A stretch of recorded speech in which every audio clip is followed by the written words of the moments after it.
Dr. Pautler. I'm going to give you a brief tutorial so you can understand the differences between saline and silicone implants. Now here we go. Here we have nice big implants, so they're easy to see. This is a saline implant. This is a gel, silicone gel. They both start with S, so from now on I'm going to refer to silicone as gel. Saline will be saline. Now if you look at them, they kind of look the same. They're round, they have a smooth shell. Both of them are safe, both of them are FDA approved. There are some key differences though.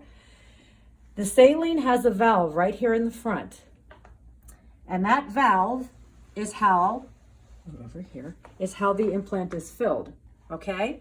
So there's a tubing, and you can see how I'm filling this implant with saline. All right, and then when I pull this tubing, there's a self-seal valve. It doesn't leak, okay? The gel does not have it. The gel has no valve. There is no seam here because it comes pre-filled. All saline implants come empty like this. The valve is attached and it is filled after it is inserted into the body. So if we look back here, this is a saline implant. You can hear it a little bit. It is not as gooey as a gel. Gel's a little quieter. If we sit the implant up like this, the gel seems to hold its shape a little bit more because it's more like Jell-O. The salt water, because it's just water, has a little bit more wrinkling. So saline implants wrinkle just a little bit more. The gel holds its shape a little bit more. What about weight? Here we have a scale. Again, these are both exactly the same implant size. Here's the saline. It is 520. It weighs 558 grams. Same size implant in gel, 517. So 558 for the saline, 517 for the gel. The gel's a little bit lighter, it's less dense. Now, when we go over here, this is a demonstration to show how the implants are inserted. Remember, the saline comes empty like this, and it is inserted, rolled up, and inserted. This is my pretend tissue here, is inserted like this, and then once it's in the pocket, it is blown up with the saline afterwards. The gel, however, is a little bit different. With the gel implant, we put the implant into a special funnel like this, and the end is inserted into the tissue like this. See how it comes out beautifully? It's like frosting a cake. And you can get the implant through a pretty small incision, sort of just like I showed you. All right, so that's how we insert the implant gel. Now we're going to move over here. The implants come in various profiles, and this is true for saline and silicone. But here I'm just modeling these in saline. It's a little easier to see. I'm sorry, in gel. This is a moderate implant. This is a full, extra full. If you look at the profiles, this is a little bit flatter and wider.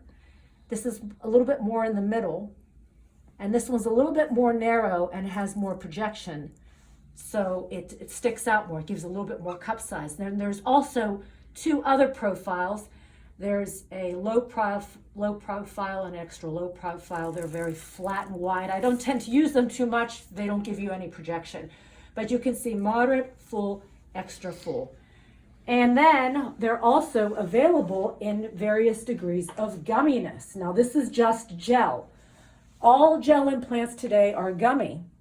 There's a responsive gel, which is, you can see it has a little bit more of a wrinkle. The gummier, the soft touch, has less of a wrinkle. It's a little stiffer.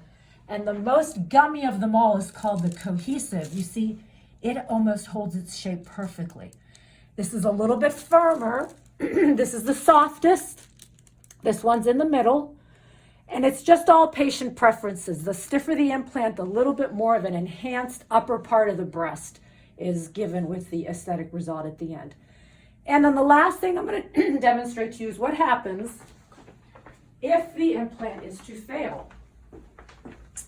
So, implants can break. If the saline implant breaks, if a little hole develops where the valve starts to leak, I just made a little hole. What happens is the saline will leak out like this, and the implant will get smaller and smaller and smaller and smaller. Like a beach ball, if you have a hole in a beach ball in a swimming pool, it gets smaller and smaller. Now let's look at the gel. If I put a hole in the gel implant, it bulges out, but it doesn't drip. And look, it kind of sinks back in. It bulges, oh, there it goes. Now you see that? It doesn't drip. It is a sticky, cohesive gel, but it sticks to itself. It does not leak. You see? Therefore, they're cohesive implants. They're gummy. Some are gummier than others, but the gel does not leak. It stays together. And that is why this picture here shows the implant sliced in half. The implant, when it breaks, gel, that is, it's a silent break. You don't get smaller. Same amount of gel stays in the pocket. So if you want to have breast implants, of course, we'll go over this in a little bit more detail, but as of now, that's Breast Implants 101. Take care. Bye-bye.